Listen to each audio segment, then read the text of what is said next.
जय मंडल, जय भीम, जय फुले, जय पेरियार, जय शमदान, जय जोहार। नमस्कार, मैं अनिरुद्ध सिंह विद्रोही, राष्ट्रीय अध्यक्ष मंडल आर्मी। साथियों, EWS सुदामा कोटा दरिद्र आरक्षण जो है, आर्थिक आधार पर जो आरक्षण है, जिसको सुदामा कोटा कहते हैं, दरिद्र कोटा कहते हैं, उस पर सुप्रीम कोर्ट का फैसला आ गया है। उसके पक्ष में उस पूरी स्टोरी को बता कर के मैं आपका और अपना दोनों का समय बर्बाद नहीं करना चाहता, क्योंकि मैं ये बात इसलिए बोल रहा हूँ कि इसको लेकर के तमाम चर्चाएं सुबह से चल रही हैं, तमाम ग्रुप्स में चर्चाएं चल रही हैं, ट्विटर स्पेस पे चर्चाएं चल रही हैं, गूगल मीट पे चर्चाएं चल रही हैं, तमाम सारी चर्चाएं चल रही हैं। और आने वाले समय में लगभग हजारों जगह इसकी चर्चाएं होंगी, संगोष्ठियां होंगी, गोष्ठियां होंगी, सेमिनार होंगे, और उसमें भी इसकी चर्चाएं होंगी और ये होती ही रहेंगी। तो इसलिए मैं उस स्टोरी को बता करके, उसको डिस्क्राइब करके आपका और अपना समय खराब नहीं करना चाहता हूँ। मैं यहाँ एक महत्वपूर्ण बात को लेकर के आज इस वीडियो में आपके सामने हूँ कि आखिर करना क्या है। सिर्फ चर्चा करनी है कि ये सही है, वो गलत है, ये गलत हो गया, वो गलत हो गया, ऐसे नहीं होना चाहिए, वैसे नहीं होना चाहिए, यह संवैधानिक है, ये संवैधानिक है, अब वो जाति के आधार पर दे दिया, वो उसको वैसे दे दिया, जज एक ही जाति के थे, अपनी जाति का साइज ले लिया कॉलेजियम की वजह से। ये तमाम सारे मैटर्स पर हम केवल समय बर्बाद करेंगे। निश्चित तौर पर हमें समय न गंवाते हुए स्टैंड लेना होगा।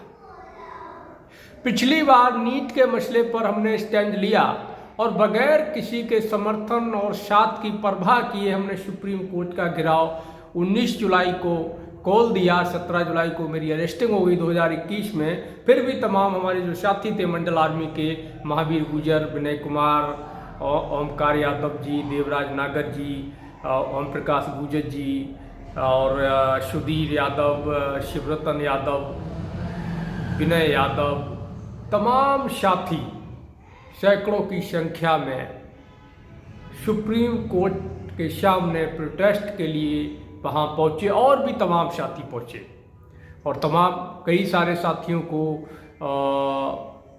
हाउस अरेस्ट कर लिया गया, और कई सारे साथियों को वहाँ पहुँचने से रोकने के लिए तमाम हथकंडे अपनाए गए। मुझे जेल में डाल दिया गया। 17 जुलाई को ही, 19 जुलाई को सुप्रीम कोर्ट घेराव था।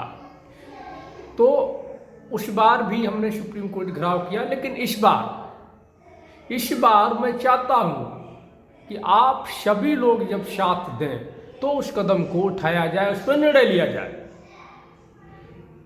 राक्षस की जान एक तोते में थी, और जैसे उस तोते की गर्दन मरोड़ी गई, राक्षस मर गया। उससे पहले उसको कोई नहीं मार पाया। ये कहानी आपने सुनी होगी, लंबी कहानी है, मैं उसको डिस्क्राइब नहीं कर रहा हूँ स्टोरी को। तो उसी तरीके से जो ये असंवैधानिक व्यवस्था लागू की जा रही है, जो लोकतंत्र का गला घोटने का काम किया जा रहा है तानाशाह मोदी सरकार द्वारा, RSS द्वारा, BJP द्वारा, वनवादियों, सामंतवादियों द्वारा, ब्राह्मणवादियों द्वारा, उनकी जान न्यायपालिका के कॉलेजियम रूपी तोते के अंदर कैद है। कमाल की बात है कि OBC का फैसला सुनाना है, तब भी ही मिश्रा, दुबे, तिवारी, चौबे, उपाध्याय ब्राह्मण जज की बेंच बैठेगी, वो फैसला करेगी OBC को क्या मिलना है, क्या नहीं मिलना, उनकी समस्या क्या है, क्या नहीं है। SC की समस्या में भी वही निर्णय लेंगे, वही सुनवाई करेंगे, वही बेंचेस में जज होंगे। ST के मसले पर भी वही जज होंगे, वही सुनवाई करेंगे, वही डिसीजन लेंगे। मुसलमानों के भी मसले पर वही जज होंगे, और सवर्णों के मसले पर भी वही जज होंगे, एक जाति विशेष के, और वही निर्णय लेंगे क्या सही है, क्या गलत है, क्या होना है, क्या नहीं होना, क्या संवैधानिक है, क्या संवैधानिक है, क्या लोकतांत्रिक है, क्या गैर लोकतांत्रिक है। जब तक न्यायपालिका के अंदर OBC, SC, ST का प्रतिनिधित्व नहीं होगा, तब तक न्याय आपको नहीं मिलेगा। जब तक न्यायपालिका में कॉलेजियम सिस्टम मौजूद रहेगा तब तक ओबीसी एससी एसटी का प्रतिनिधित्व न्यायपालिका में नहीं होगा। ये बात मोटी मोटी तौर पे आप समझ लीजिएगा।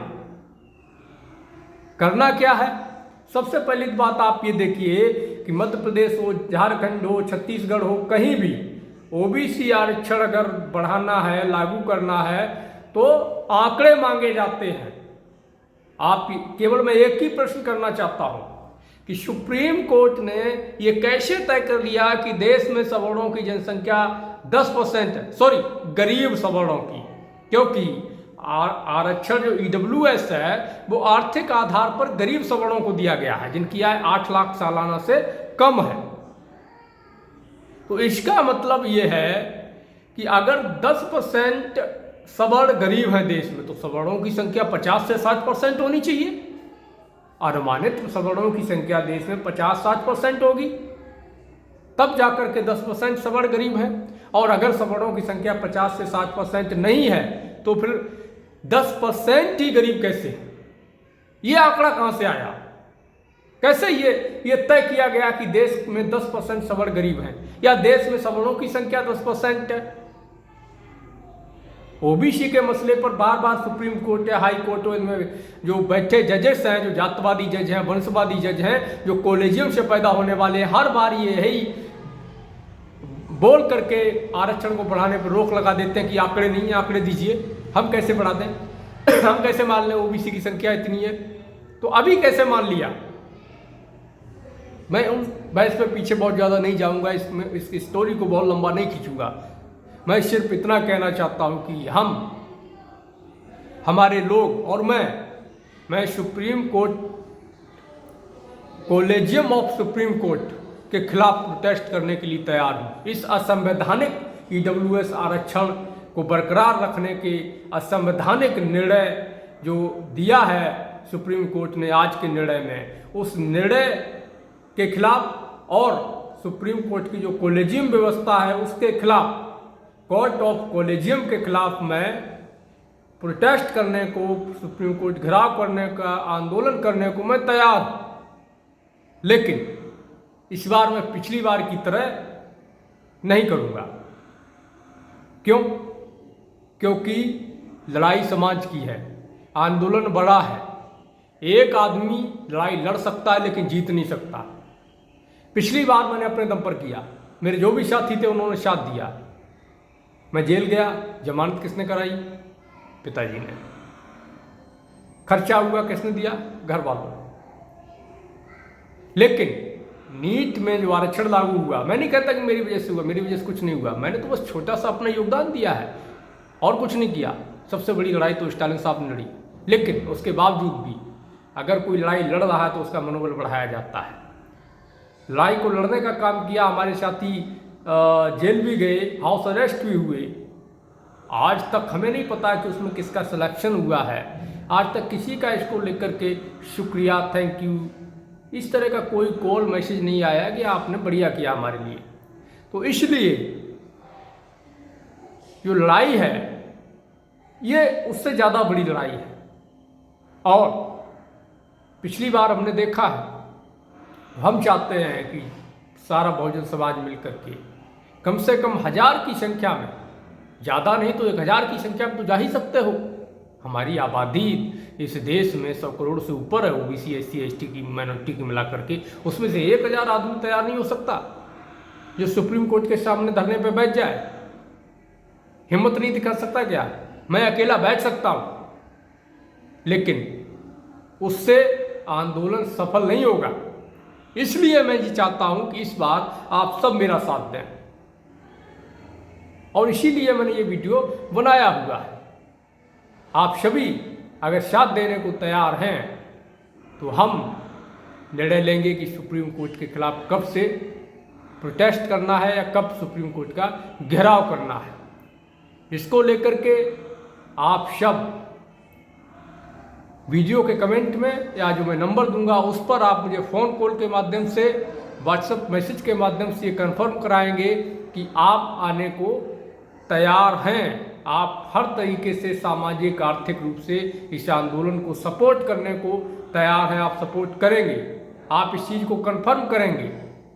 उसकी एक लिस्ट बनेगी और उस लिस्ट के आधार पर अगर 1000 की संख्या हो जाती है तो हम मिलकर के ये डिसीजन लेंगे कि किस तारीख को सुप्रीम कोर्ट का घेराव, कॉलेजियम ऑफ सुप्रीम कोर्ट का घेराव करना है। जब तक कॉलेजियम खत्म नहीं होगा तब तक हमें न्याय नहीं मिलेगा। तो आप सभी से अपील है कि कॉलेजियम के खिलाफ, ईडब्ल्यूएस आरक्षण के खिलाफ इस लड़ाई में साथ दीजिए। ये आंदोलन होना है या नहीं होना है, ये आपके ऊपर निर्भर करता है। आपके सपोर्ट के ऊपर ये डिसीजन लिया जाएगा कि आंदोलन होना है या नहीं होना है। क्योंकि न तो नीट के मसले में मेरा व्यक्तिगत लाभ था, न ईडब्ल्यूएस आरक्षण के मसले में मेरा व्यक्तिगत लाभ है। मैंने उसमें भी लड़ा है, इसमें भी लड़ा है। न ही जातिगत जनगणना के आंदोलन के सफल या विफल होने में मेरा कोई व्यक्तिगत लाभ या हानि है, न ही मंडल कमीशन के लागू होने में मेरा कोई व्यक्तिगत लाभ या हानि है। लेकिन फिर भी मैं हर संभव कोशिश कर रहा हूँ लड़ने की। लेकिन अगर आप लोगों का साथ नहीं मिलेगा तो आंदोलन कैसे सफल होगा। एसी में बैठ करके, मंचों से भाषण दे करके, ट्विटर पे स्पेस करके, फेसबुक पे लाइव करके, व्हाट्सएप पे मैसेज चैट करके आंदोलन नहीं खड़ा होता है। उसके लिए तन मन धन से लगना पड़ता है, आंदोलन में शामिल होना पड़ता है, आर्थिक रूप से मदद करनी पड़ती है, सामाजिक रूप से, बौद्धिक रूप से मदद करनी पड़ती है, समय देना पड़ता है, जेल जाने के लिए तैयार रहना पड़ता है, लाठी खाने के लिए तैयार रहना पड़ता है, हर से एक परिस्थिति से निपटने के लिए तैयार रहना पड़ता है। मैं इंतजार कर रहा हूं आपके जवाब का। इसलिए आपसे अपील है कि आप इसको वीडियो को अधिक से अधिक शेयर करें। और मैं सिर्फ इस यूट्यूब चैनल पर हूं, जैसा कि पहले आपको पता होगा मुझे ट्विटर पर बैन कर दिया गया है, फेसबुक का रीच बहुत कम कर दिया गया है। तो आपसे अपील है इस यूट्यूब चैनल को सब्सक्राइब जरूर कर लें और कमेंट में बताएं, जो नंबर मैं दे रहा हूं उस पर बताएं। सामाजिक आर्थिक रूप से सहयोग करें। आगे आत्मसम्मान मंडल संकल्प यात्रा भी जारी है, उसमें भी शामिल हों और इस आंदोलन को मजबूत बनाने का काम करें। आपके समर्थन, आपके सपोर्ट, आपके सहयोग के आधार पर ये डिसीजन होगा कि कब इस आंदोलन को अमली जामा पहनाना है, कब supreme court, collegium of supreme court का घेराव करना है, कब ईडब्ल्यूएस आरक्षण के खिलाफ एक राष्ट्रव्यापी आंदोलन की आधारशिला रखनी है। शुक्रिया। जय भीम, जय मंडल, जय फुले, जय पेरियार, जय श्रमदान। क्रांतिकारी साथियों, यदि आप संवैधानिक अधिकारों, जातिवाद जनगणना, मंडल कमीशन, बहुजन महापुरुषों की वैचार की समता, समानता और सामाजिक न्याय के आंदोलन को मजबूत बनाना चाहते हैं तो हमारी आपसे गुजारिश है कि हमारे चैनल को सब्सक्राइब करें व बेल आइकन के बटन को दबाएं। वीडियो को अधिक से अधिक शेयर करें व अपनी यथासंभव शक्ति अनुसार हमें आर्थिक सहयोग करें।